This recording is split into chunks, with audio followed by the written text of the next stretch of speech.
Nose into vision.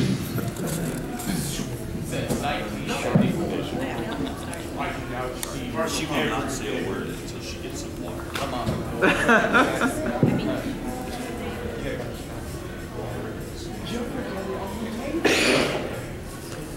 So I can pretty much do whatever I want to on this panel because you're just going to be staring at her the entire time anyway. So it doesn't matter, I can dance the whole time, you won't even notice me. It is true, it is true. Yep, that's what she does. Brought to you by Note Vision. Is this a video games panel? A video game voiceover panel? Okay, let's introduce ourselves. You go first. Hey guys, it's Mela. I work in anime and of course games. Recently in the last couple of years I've had the opportunity to really kick ass on screen and I'm just happy to be here. I'm Christopher Sabat. I've done some voiceover in games too, and I have a studio in Dallas where we do voiceover music and sound design for video games. The most recent project we worked on was Borderlands 2. It's a super fun game. Massive cast. And I'm more excited to be here than she is, maybe. You want to arm wrestle about it? No, she would win. She would win. I am extremely weak. I'm very weak.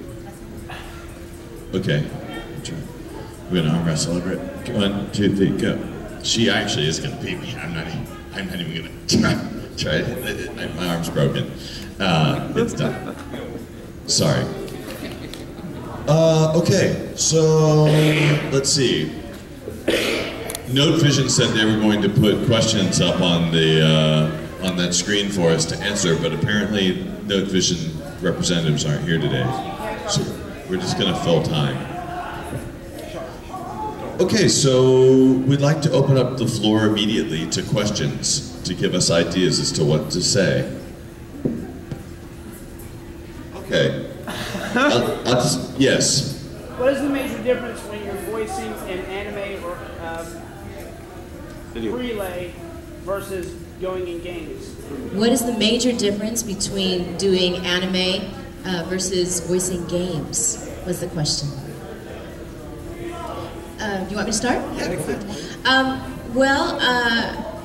The kick-ass part, always. So I started in anime playing teenagers, usually private school girls who have secret powers and save the world, a little uppity. Then I kind of graduated into adorable. And both of those things, so I'd be like, maybe you got fatter. Are you sure? But what's great about being adorable in a game is you get to kick ass.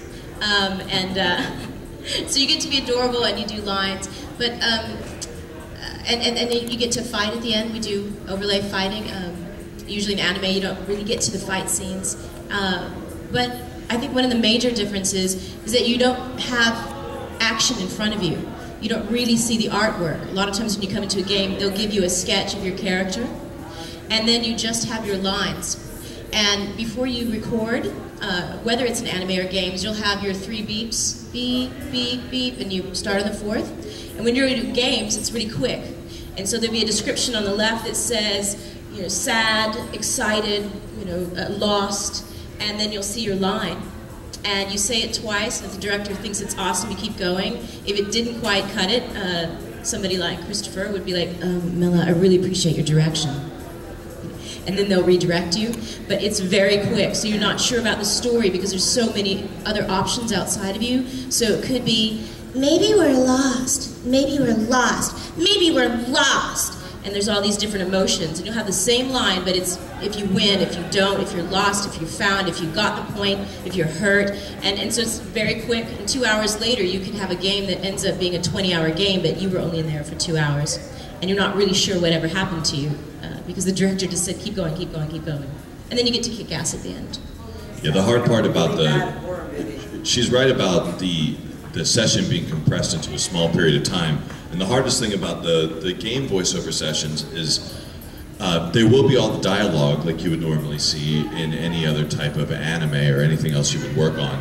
But what's unique to games is that you'll also have a list of just emotes a long, long list of emotes. They'll say we need 5 being punched reactions, and then we need 10 punching reactions, small, 10 punching reactions, medium, 10 punching reactions, large, 10 punching reactions, finishing moves, and they could be, 10 confused sounds, 10 breathing, 10 running, and they'll have 300 lines of this stuff that they have to rip through as fast as humanly possible most of the time. So it can be, the game sessions can be exhausting.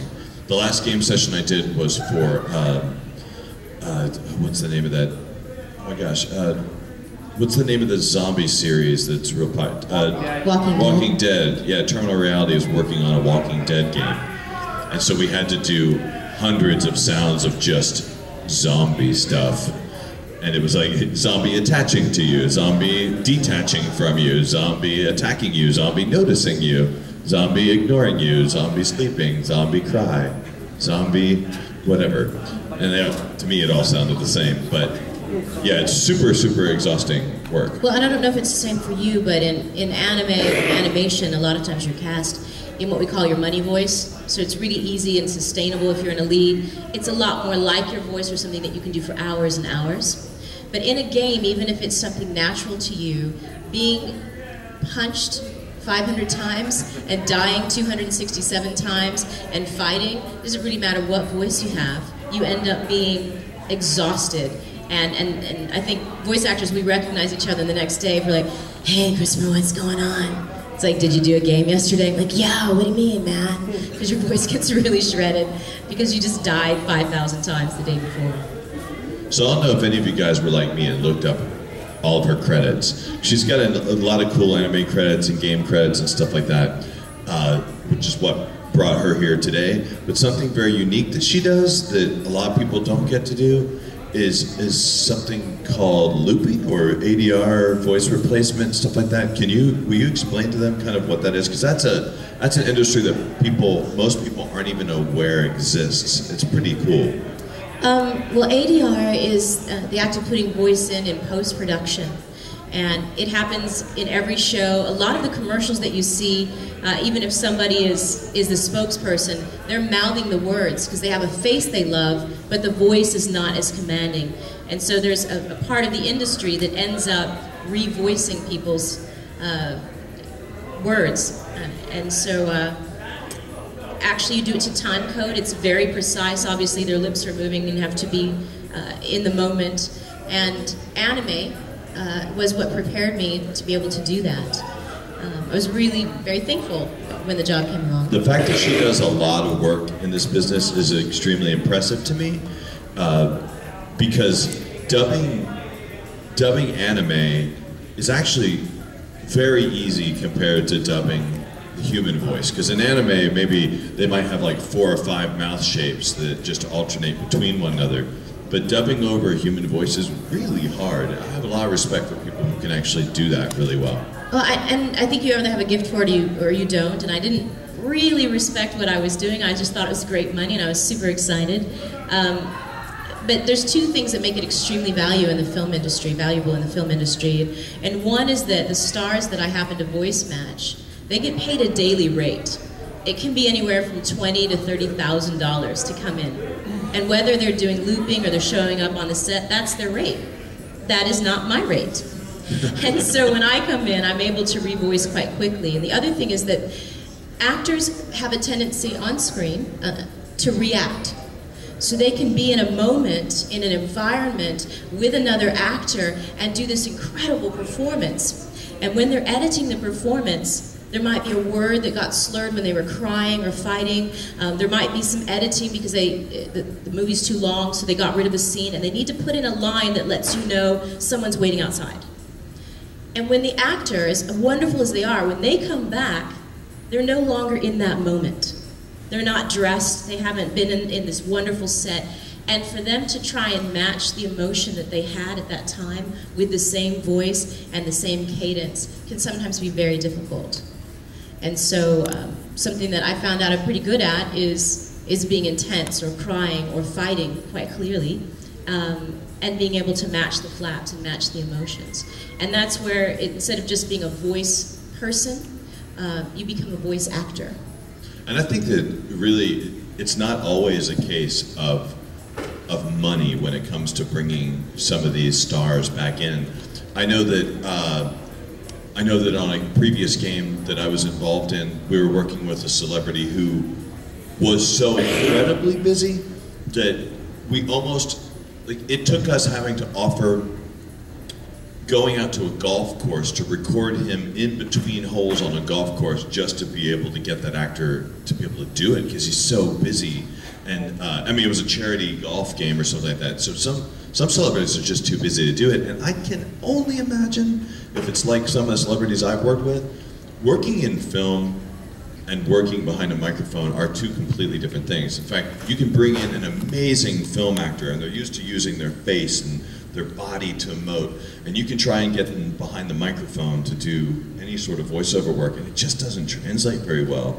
I'm curious, do they make you sign like NDAs and things like that so that you never are allowed to say what celebrities you do voice matches for? We do have a non-disclosure until it comes out. I'm often recently, because I'll actually do voice replacement. I'm in a lot of movie credits, and so they'll never say who you're revoicing. But I got Jennifer Lopez.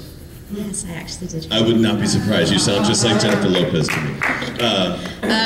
Pirates of the Caribbean, the last movie, they had some mermaids that were really beautiful and that sang, and perhaps I may have helped them sing a little better. I actually want to say that that's why you're so good at dubbing. I found that the best people for working in anime, or the people who get it the most, are either just idiot savants who are just really good at it, or musicians tend to be really good at dubbing, because dubbing is about timing. It's about, it's asking someone to say the same thing exactly the same way they did it, but just say it a little bit faster. But to some people, they don't understand the difference between faster and louder. So if you ask them to do it faster, they'll just get louder. But it's good musicians who know to keep the same tones just to speed up the tempo. And I think musicians are naturally good at dubbing, or better at dubbing. Well, it's an excellent point. I did disaster relief, and then I moved to Los Angeles. My mother had gotten ill, and I took a voiceover class and got discovered and fell into voiceover. And my first jobs were in audiobook and reading long technical copy. And I was such a bookworm and a chemistry and math tutor in school that I was really good at that for a minute. And then I did anime. And anime in the voiceover industry, although we have the best fans and we get to travel the most, is not the highest paying job in the voiceover industry. But a few years back, I ended up recording an album. And I had an opportunity to work with Bruce Springsteen's engineer and Aretha Franklin's people, and it was really awesome. But what I didn't realize is I'd gotten a skill at being at a mic and not being so nervous, because I was constantly working on a microphone. And it turns out a lot of people that have grown up singing have never been in a recording studio. So the biggest challenge is capturing the performance that they're used to doing on stage in front of a microphone. But I was the exact opposite. I was much more comfortable in front of a microphone and had good mic technique. And so music does help anime, but anime and voiceover actually helped me as a singer in the studio. I pitch that a lot to agents, because anime doesn't, as she said, anime, and it's not because anime is any less important than video games or other types of cartoons or any other type of voice work. It really is, the rate has to be lower for anime only because otherwise it wouldn't even be possible to dub it. If you paid actors what they get paid to do a video game, to do anime, you would never get an anime dubbed, because as we said earlier, the time is so compressed doing some of these things. When you come into a prelay, or when you come in and do a commercial, 30-second commercial, or you come in to do a video game, the time is like, you're only there 2 hours and you're done with everything. But in an anime, it might take you, an entire day to do a single episode if you have enough lines, or you might only get through 3 out of 26 episodes in a single day, and there's no way they could. Anime would be $150 to purchase a single episode if that were the case.